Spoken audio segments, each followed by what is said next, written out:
देवघर में सांसद निशिकांत दुबे ने झारखंड की राजनीति और संथाल परगना में कथित घुसपैठ के मुद्दे पर बड़ा बयान देकर राजनीतिक हलचल तेज कर दी है। गोड्डा से भाजपा सांसद निशिकांत दुबे ने कहा कि झारखंड में मौजूदा राजनीतिक परिस्थितियों को देखते हुए हेमंत सोरेन सरकार के पास राष्ट्रीय जनतांत्रिक गठबंधन में शामिल होने के अलावा कोई विकल्प नहीं है। उन्होंने कहा कि संथाल परगना की जनसंख्या तेजी से बदली है और बड़ी संख्या में बांग्लादेशी घुसपैठ गलत तरीके से आधार कार्ड और मतदाता पहचान पत्र बनाकर यहां रह रही हैं। उन्होंने ये भी आरोप लगाया कि घुसपैठ के कारण संथाल परगना की सामाजिक और सांस्कृतिक संरचना प्रभावित हो रही है। वो बंगाल की जनता ने माननीय मोदी जी के ऊपर विश्वास करके इतनी बड़ी विजय दी। 1204 के बाद कोई भी हिंदू या हिंदू परस्त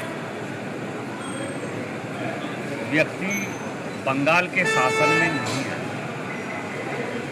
800 साल की गुलामी बंगाल ने खत्म की है। बंगाल की जो डेमोग्राफी बदली है।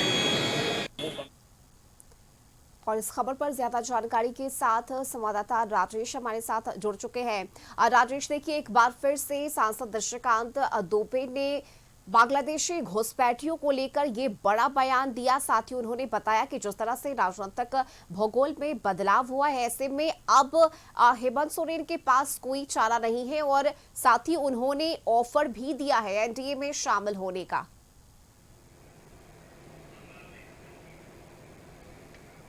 जी रश्मि, देखिए, निशिकांत दुबे बयानबाजी करते हैं, उसका कहीं ना कहीं झारखंड से नाता तो रहा ही है, लेकिन दूरगामी प्रभाव इसके क्या होंगे इसे अभी हल्के में नहीं लिया जा सकता। हो सकता है कि ऐसी संभावनाएं उत्पन्न हो और उनका जो कहना है कि सीएम के पास अब कोई विकल्प नहीं रहा, तो जिस तरह नीति आयोग की टीम यहाँ पहुँची थी और 3 साल के बैकलॉग जो राशि थे उन्हें निकायों को देने की बात की गई थी, तो और सरकार के खजाना भी खाली है। मैया सम्मान योजना को जिस तरह से प्रमोट किया गया, उसमें बजट का एक बड़ा हिस्सा वहां जा रहा है, तो राज्य की विकास कहीं ना कहीं धीमी हो चुकी है। कई विभागों के काम ठप पड़े हैं। हाल में ग्रामीण विकास विभाग को 2254 करोड़ रुपए मिले, लेकिन अन्य विभागों के पास अभी पैसे नहीं हैं। डेवलपमेंट के बड़े काम खास करके रुक चुके हैं। कई विभागों में जो निविदा निकाले गए थे उनमें ठेकेदारों को भुगतान नहीं हो पा रहा है, काम बंद हो चुके हैं। तो कुल मिलाकर देखा जाए तो विकास पर काफ़ी असर पड़ रहा है। तो ऐसे में सरकार के पास कोई विकल्प दूसरा नहीं है। केंद्र सरकार से बार बार सहयोग की मांग की जा रही है। इसके साथ ही जो पहले के झारखंड के बकाया राशि 1,36 करोड़ रुपए हैं, उसकी बकाया बार बार उस राशि की मांग की जा रही है, लेकिन केंद्र की ओर से अब तक कोई स्पष्ट जवाब नहीं दिया गया है। तो आने वाले समय में कहीं ना कहीं राज्य के विकास पर इसका खास असर पड़ेगा।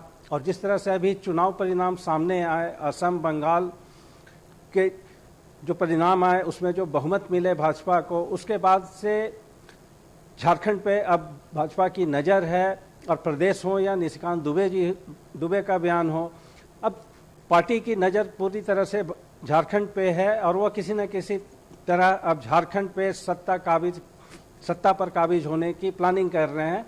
तो ऐसों में निशिकांत दुबे का बयान यह पहला नहीं है। इससे पहले प्रदेश अध्यक्ष झारखंड के आदित्य साहू ने भी बयान दिया था कि अब झारखंड में भी भाजपा की सरकार होगी।